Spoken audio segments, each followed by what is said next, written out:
قائد حزب اختلاف راہل گاندھی نے حال ہی میں اسکولی طلبہ کے ساتھ اپنی ایک دلچسپ ملاقات کا تذکرہ کرتے ہوئے معاشرے میں محبت اور باہمی احترام کی ضرورت پر زور دیا ہے۔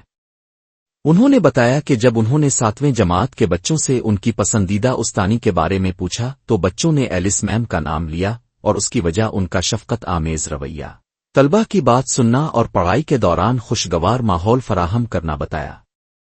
راہل گاندھی نے اس مثال کو سیاست اور ملک سازی سے جوڑتے ہوئے کہا کہ سیکھنے اور سکھانے کے لیے وہی ماحول بہترین ہوتا ہے جہاں پیار، ہمدردی اور ایک دوسرے کے لیے عزت موجود ہو۔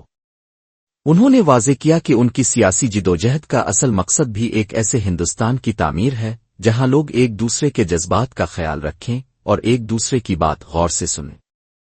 راہل گاندھی کے مطابق ملک کی ترقی تبھی ممکن ہے جب ہم تمام روایات، زبانوں اور مذاہب کا احترام کریں اور نفرت کے بجائے ہمدردی کو فروغ دیں۔ ان کا یہ پیغام سوشل میڈیا پر کافی سراہا جا رہا ہے، جس میں انہوں نے انسانی رشتوں میں نرمی اور وقار کو قومی اتحاد کے لیے لازمی قرار دیا ہے۔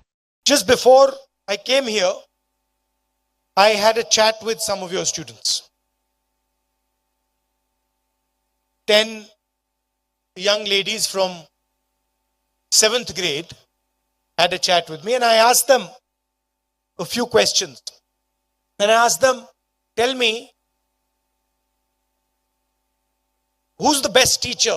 I asked one of the girls. I said, tell me, who's the best teacher who teaches you? And she said, I'm sure she's here, and she said, Alice ma'am. So I'd like